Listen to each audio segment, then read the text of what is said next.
Donc en fait, ce qui se passe, c'est que quand on a donc lancé le plan de déconfinement et plus particulièrement les mesures qui sont relatives à la reprise des cours dans les écoles, on a été, Carlo et moi-même, on a été, mais d'autres membres du collège aussi, hein, nous avons été très marqués par le fait que beaucoup de parents nous disaient que dans ces conditions-là, ils ne remettraient pas leur enfant en classe parce qu'ils estimaient que c'était dangereux pour leur santé.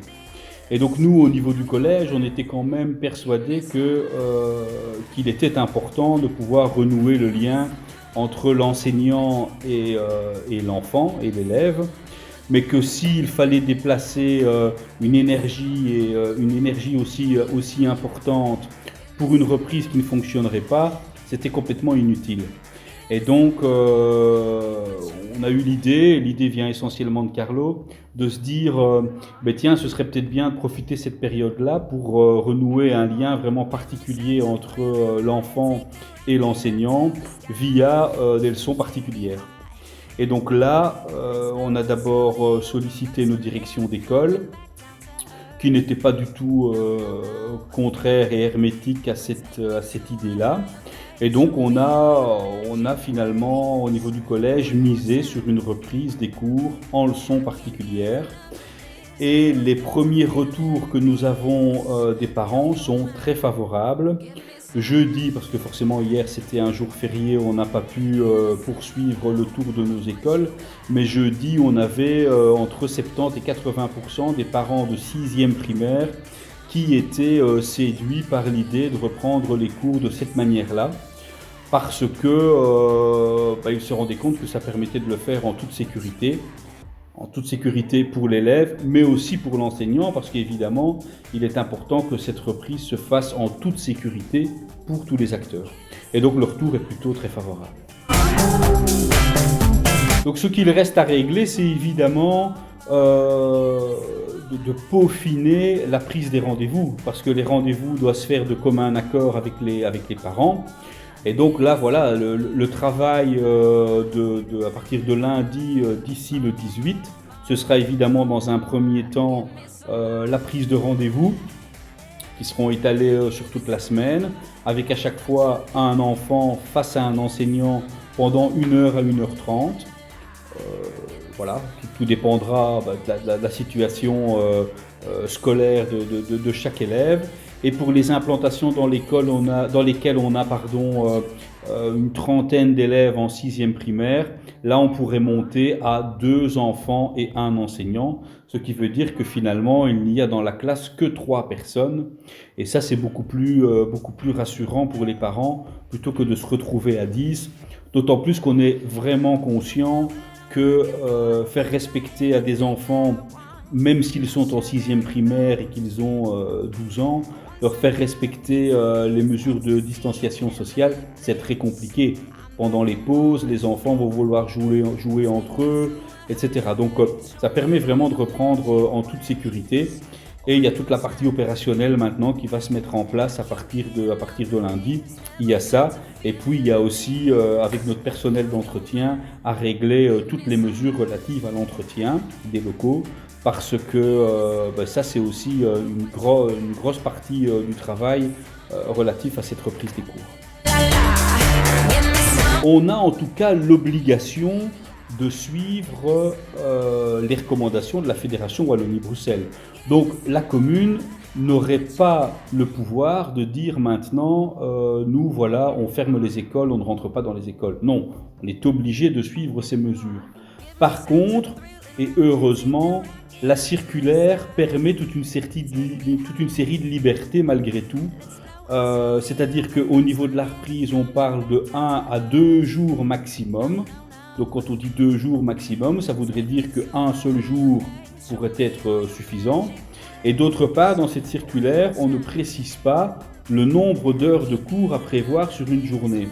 Et donc sur base de cette liberté, on s'est dit, nous voilà, les cours vont reprendre. Ils viendront 1 ou 2 jours par semaine voir leur enseignant à concurrence d'une leçon particulière d'1h30. Ce qui nous fait penser qu'on est clairement dans la philosophie qui est transmise dans cette circulaire, la circulaire 75-50, qui est celle qui régit toutes les règles relatives à la reprise des cours. Et donc là, voilà, on est clairement dans une reprise des cours à Dour sous forme peut-être un peu plus originale, mais surtout une forme qui permet de garantir la sécurité de tous. Dans la circulaire, on oblige les directions d'école à prendre les présences afin de faire un peu un monitoring de cette rentrée scolaire. On leur demande de prendre contact sur base de cette prise de présence, on leur demande de prendre contact avec les parents qui n'auraient pas remis leur enfant à l'école pour un peu en discuter avec eux et connaître les raisons. Mais il est vrai que cette circulaire précise qu'en tout cas, dans le cadre de cette reprise des cours, la déclaration des absences auprès de la Fédération Wallonie-Bruxelles ne doit pas se faire. Et donc, il n'y aura en effet pas de poursuite pour les parents qui ne remettront pas leur enfant à l'école. Donc, en fait, ce qu'il se passe, c'est que toutes ces épreuves certificatives externes, donc le CEB pour la 6e primaire, le CE1D pour la 2e secondaire ou le CESS pour les rétos, toutes ces épreuves sont annulées. Donc ça, c'est clair. Les directions d'école ne peuvent pas organiser de session d'examen. Donc des évaluations pour les élèves qui rentreront à l'école, des évaluations peuvent avoir lieu, mais elles ne peuvent pas s'organiser sous la forme d'une session d'examen. Et ça doit plutôt être des évaluations plutôt formatives. Donc qui permettront à l'élève, qui ne mettront pas l'élève en difficulté en tout cas. Voilà.